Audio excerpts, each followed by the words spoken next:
Yun. Bala ng baril, no? Mga kagimat, no? Bala ng baril, kakayahan, no?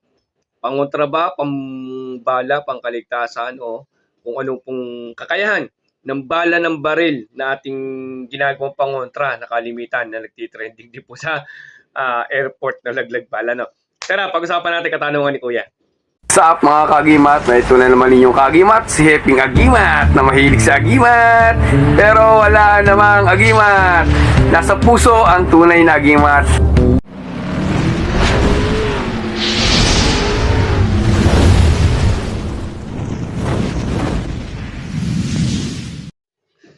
Yun, mapagpalang araw sa inyo mga kagimat, no? Meron kasi mga katanungan sa atin na yung kakayahan ng bala. Okay? Ito, no, pag-usapan natin yung mga about sa ating mga natuklasan at yung ating mga experience dito sa bala. No? Ito yung katanungan ni Kuya. Ito po. Yan po ang katanungan ni Kuya, no? Yung about sa bala. Usually, may mga nagtanong sa atin, at saka meron tayong mga video na ginawa nito, siguro nalampasan lang nila o medyo malayo na hindi na ma-scroll down at hindi nila ma-search, no? Ayun, gagawa tayo ng mga bagong video, ng mga dating mga katanungan na bago nung pasok sa ating channel. Okay. Marami kasing gumagamit na pangontra na kulang, barang, mga elemento, yung mga bala, minsan yung iba ginagawa nila buo. Nilalagay nila sa bulsa. Yun po yung nadadali sa airport po na laglag bala nangyayari, no? Buong bala po yung kanila. Opo. Pero yung pong buong bala ay hindi po talaga pangontra po siya sa mga kulang barang o elemento.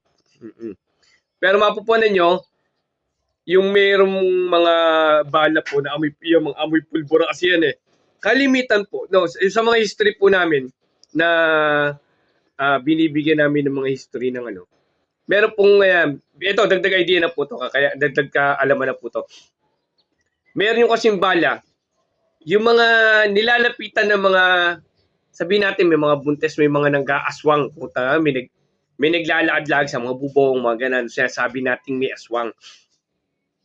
Kalimitan yung iba, naglalagay ng mga pulbura sa lugar nila, o may bala sila doon sa mga kwarto nila. Oo. Kalimitan yung nagkaroon ng gano'n, ng mga nabigyan ng atin na idea na gano'n, hindi na sila nilalapitan ng mga ganong sabi nilang aswang. Oo, yun. Yung mga history po yan. Talaga ako po, nangyari din po sa atin dati, na meron man kakalapag-alaman, nanghiram tayo ng mga bala sa mga kakilala natin, mga gun owner. No, tapos naglagay lang tayo, tapos yun, nawala na po yung mga ano, no? Pero yun, sinauli din natin after nung wala na kumakalampag sa atin. No? Opo. Tapos, meron din sa mga history, isa pa ang history, no? Na isang kaibigan natin na gumawa na yung pulbura, ano to, Navy to, Air Force yata to. Air Force or Navy.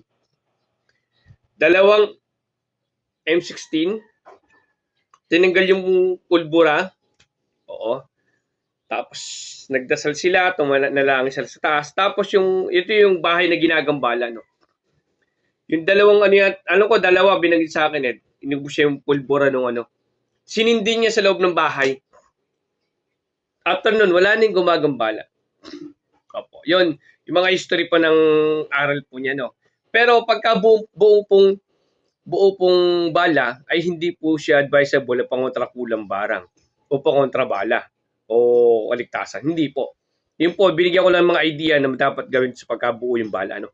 Tapos ngayon, ang ganito po pamamaraan po ng sa bala.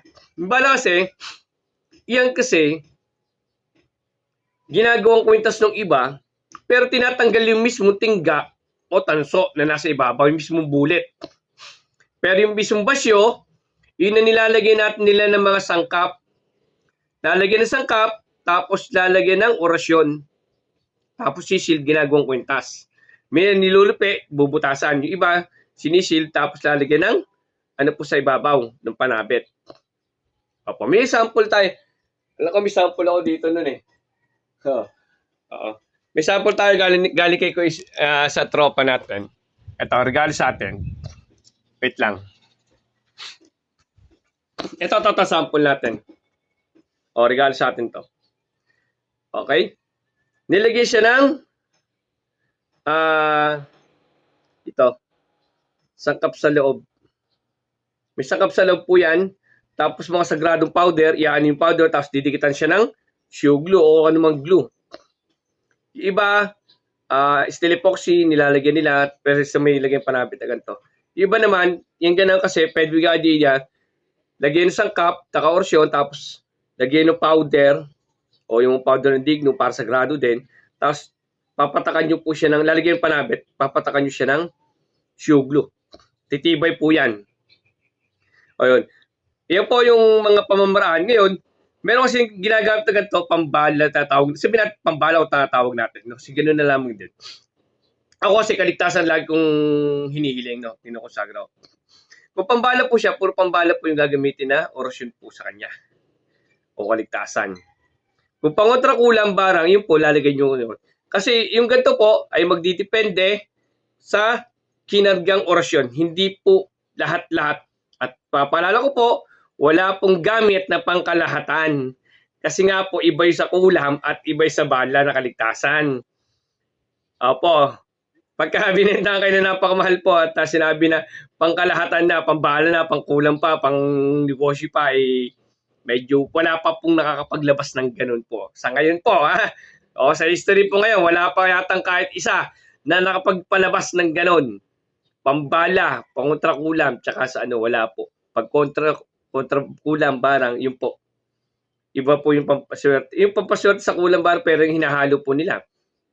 Pero yung bala talaga, medyo ang hirap ng bala, tsaka yung pampaswerte, tsaka yung sa gamutan, medyo ang hirap po pagsamahin po talaga. Wala pa makapaglabas pa po ngayon. Kahit yung mga sikat na anting-hero at manggagamot, sila na mismo nag-vlog na talagang hindi pwedeng pagsamahin din talaga. No? Malay nyo na, by soon, pagdating ng panahon, baka sakali may kalugdan. No? Yan. Sige, maraming salamat Kagimat. No? Sana makadagdag tulong ang inyong kaalaman, ang inyong Kagimat. No? At yan, sagot sana natin yung katanungan ng ating kaibigan na nagtatanong po sa atin. No? Yun po, no? Magdidepende po ito sa kanyang karga.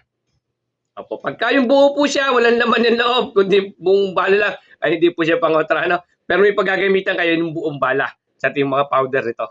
Yung mga pulbos ng pulbura, tawagin natin. No? Sana madagdag tulong sa inyo ang kating kalaman. Maraming salamat at God bless inyo lahat.